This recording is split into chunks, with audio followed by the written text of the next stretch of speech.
ఇక మంత్రి సీతక్క నియోజకవర్గం ములుగులో యూరియా కోసం రైతులు పడరాని పాట్లు పడుతున్నారు. తాడ్వాయి మండలం కాల్వపల్లిలో 9 గ్రామాలకు కలిపి ఒకే సెంటర్ను ఏర్పాటు చేశారు.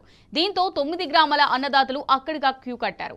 పనులన్నీ మానుకొని రైతు సేవా కేంద్రానికి తరలివచ్చారు. యూరియా కోసం రైతన్నలు రోజుల తరబడి అక్కడే ఎదురుచూపులు చూస్తున్నారు. ఇంత జరుగుతున్నా రేవంత్ సర్కారు అరకొరగా యూరియాను ఇచ్చి చేతులు దులుపుకుంటోంది. దీంతో అన్నదాతలకు కన్నీళ్లే మిగులుతున్నాయి.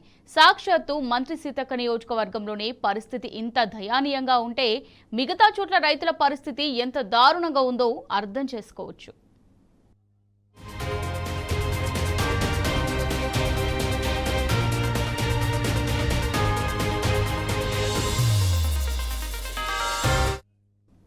రైట్, ఇక ఇదే అంశానికి సంబంధించి మరిన్ని డీటెయిల్స్ మా రిపోర్టర్ రవికాంత్ అందిస్తారు. రవికాంత్,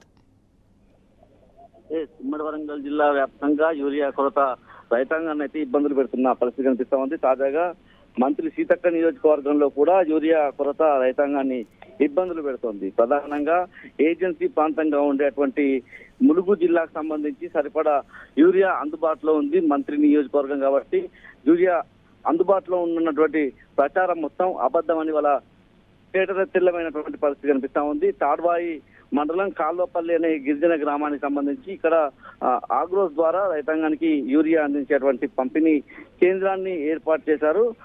మండలానికి సంబంధించి మొత్తం 9 గ్రామాలు ఉంటాయి. ఈ 9 గ్రామాలకు సంబంధించి కూడా ఒకటే సెంటర్ గా ఉన్నటువంటి పరిస్థితి. ఈ క్రమంలోనే అక్కడ ఉన్నటువంటి గిరిజన రైతాంగం అంతా కూడా వర్షాలు పడతా ఉన్న పరిస్థితుల్లో ముఖ్యంగా నాట్లు వేసుకునే దశలో వీళ్ళంతా కూడా యూరియా కోసం ఈ ఆగ్రోస్ ఏర్పాటు చేసినటువంటి సెంటర్ కు వస్తా ఉన్న పరిస్థితి కనిపిస్తా ఉంది. ప్రధానంగా కాల్వపల్లిలో ఏర్పాటు చేసినటువంటి ఈ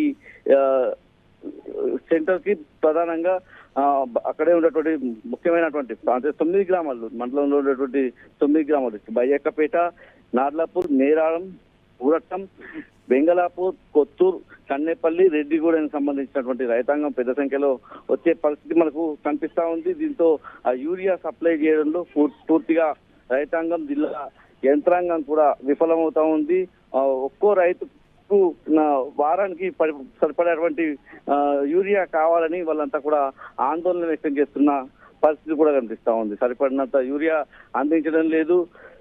క్యూ లైన్లలో నిలబడి గంటల తరబడి నిలబడి ఇళ్లను వదిలేసి వచ్చి ఇంట్లో పనులు వదిలేసి వ్యవసాయ పనులు వదిలేసి వాళ్ళ పూర్తిగా యూరియా సెంటర్ల వద్దకు వస్తే ఇబ్బందులకు గురి చేస్తా ఉన్నారు. సరిపడినంత యూరియా ఇవ్వడం లేదు.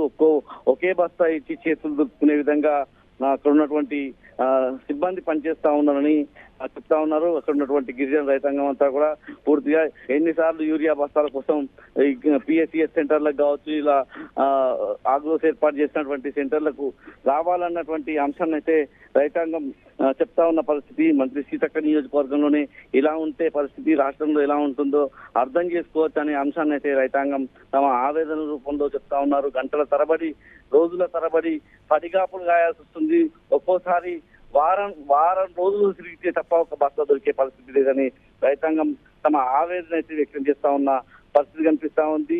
ఎన్నిసార్లు మొరపెట్టుకున్న జిల్లా యంత్రం కావచ్చు, రాష్ట్ర ప్రభుత్వం కావచ్చు పట్టించుకోవడం లేదన్నటువంటి ఆవేదన అయితే రైతాంగం చెప్తా ఉన్నారు. ములుగు జిల్లా ఈ పరిస్థితి ఉంటే మహబూబాబాద్ జిల్లా వ్యాప్తంగా కూడా యూరియా కొరత రైతాంగాన్ని అయితే ఇబ్బందులకు గురి చేస్తుంది. ప్రతి మండలానికి సంబంధించిన రైతాంగం అంతా కూడా ఆందోళన బాట పట్టాల్సిన తరుణం ఏర్పడతా ఉంది. పూర్తిగా అక్కడ ఉన్నటువంటి నెల్లికుదురు కావచ్చు, గూడూరు, కొత్తగూడ, తొర్రూరు, ప్రధానంగా ఈ మండలాలకు సంబంధించి అయితే తీవ్రమైనటువంటి కొరత, ముఖ్యంగా కే సముద్రానికి సంబంధించి కూడా ముఖ్యంగా అక్కడ ఉన్నటువంటి మహబూబాబాద్ జిల్లా, మహబూబాబాద్ నియోజకవర్గానికి సంబంధించిన రైతాంగం తీవ్రంగా యూరియా కొరతతో అయితే బాధపడుతున్న పరిస్థితి.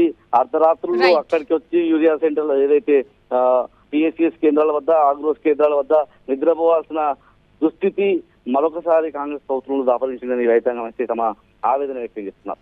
Right, thanks for the updates Ravikanth.